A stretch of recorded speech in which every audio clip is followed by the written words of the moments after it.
Welcome to the first in a series of Quirky town and village tours. The intention of this series is not only to show you some of the well-known things to see and do, but also those that are a little bit more unusual.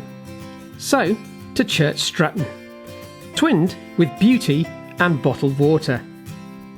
Known as Little Switzerland in Victorian times, as it became a popular destination as a spa town, a place to take the waters. The Longmynd Hotel, which dominates the skyline when viewed from the A49 bypass road, was opened in 1901 to house the many Victorian visitors that came to the area, and since that time the town has grown greatly. Getting to Church Stretton is easy, as it's only 13 miles from Shrewsbury on the A49. But why not approach down the renamed Sandford Avenue? The beautiful lime-lined avenue named in honour of Holland Sandford, who paid for the trees to be planted in 1884, with many of the original ones still surviving. Or why not come by train and alight at the quaint Church Stretton station with its regular train service? The station was moved to its current location in 1914, but, though slightly further out, it's still right next to the town centre. Church Stretton nestles up against a number of beautiful Shropshire hills, and at times the town just seems to literally grow out of them. Architecturally, it's a bit of a hodgepodge of styles without any coherent theme. But there's much to see, and many of the buildings have real merit. Pevsner mentions a number of buildings, including Scotsman's Field by Sir Ernest Newton in 1908, which could be found a short way up Burway Hill. There are plenty of late 19th century neo-half-timbered buildings, some worthy of merit, though perhaps not what Norman Shaw had intended. A visit to the church is rewarded by one quirky and unusual feature, a rather worn Shalana gig high up on the north door.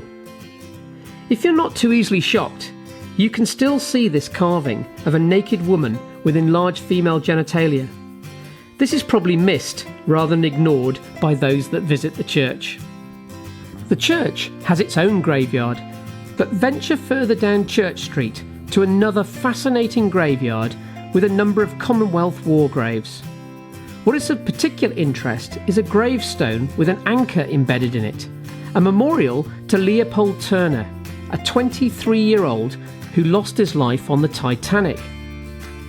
Search out too a stone roundel in memory of Lieutenant Arthur Hintz, who died in 1904 of Blackwater fever, a rare complication of malaria. Close by is the beautiful half-timbered Tudor cottage, and further up the high street is the less stunning but still interesting Sylvester Horne Institute, built in memory of Charles Sylvester Horne, a local preacher and MP who died of a heart attack on a boat crossing Lake Ontario whilst on a lecture tour of North America and Canada in May 1914. The town itself is centred around its two main streets, crossing at 90 degrees to each other, and they have a high variety of shops, from cafes and charity shops to specialist shops and retailers. There is a packed antiques market which is worth browsing around, though many of the items are far from antique. Church Stretton has a charter for holding a market and has held it since 1214, and a regular market still takes place on the high street. Church Stretton is well known as a walker's paradise, but if in town, why not explore Rectory Wood, a lovely green space above the town, or Allen Coppice Trail, which starts next to Longmynd House, formerly the Longmynd Hotel. Close to the start of the trail at the top of Cunnery Road is Tiger Hall, where you can see a huge range of architectural styles thrown together in the surrounding buildings. This was the site that St Dunstan's, now the Blind Veterans UK, was evacuated to in 1940, and a small modern development in the town at St Dunstan's Close reminds us of this connection. No trip to Church Stretton is complete without a hair-raising trip up or down the Burway. This single-track road snakes up to the top of the Longmynd with a precipitous drop to one side and is not for the faint-hearted, but it will reward 1,000 times over with its stunning views. For thrill seekers, why not try a trial lesson at the Midland Gliding Club, a cheap way to fly and a great way to see the area from the air. If it's wildlife you've come to see, Church Stretton has lots, from the wooden to the wooded. Pause and watch the ponies grazing on the Mind whilst taking in the view. Church Stretton is known for its batches, small valleys leading up to the top of the Long Mind, and it's worth getting a map and exploring these further.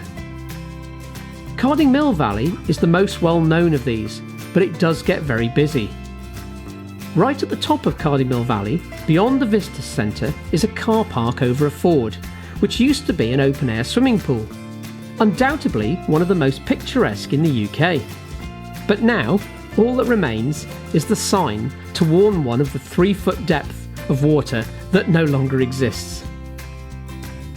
Just up the road from the entrance to Carding Mill Valley is a mineral water bottling plant.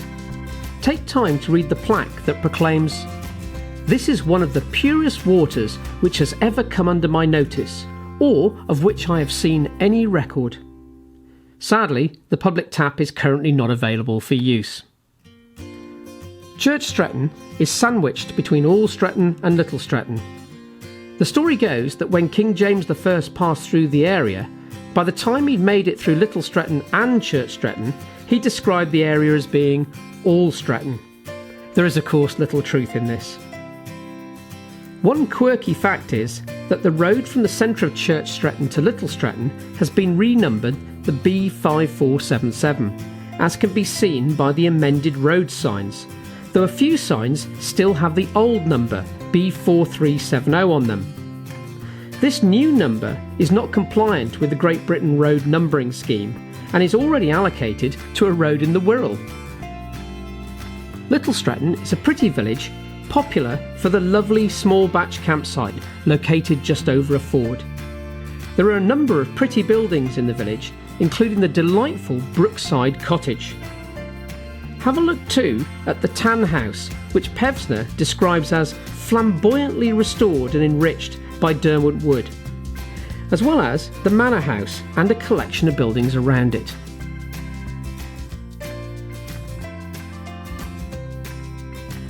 All Saints Church, built in 1903, is well worth a visit, being timber throughout with a thatched roof, giving it a rather unusual appearance for a church of this period. If time allows, explore more widely, perhaps on the ridge of the Lawley or up on Carcaradoc with its ancient hill fort and where Caractacus's last stand against the Romans may well have taken place. I do hope that you enjoyed this brief view of beautiful Church Stretton and what there is to see and to do there. Look out for more Quirky town and village tours before too long.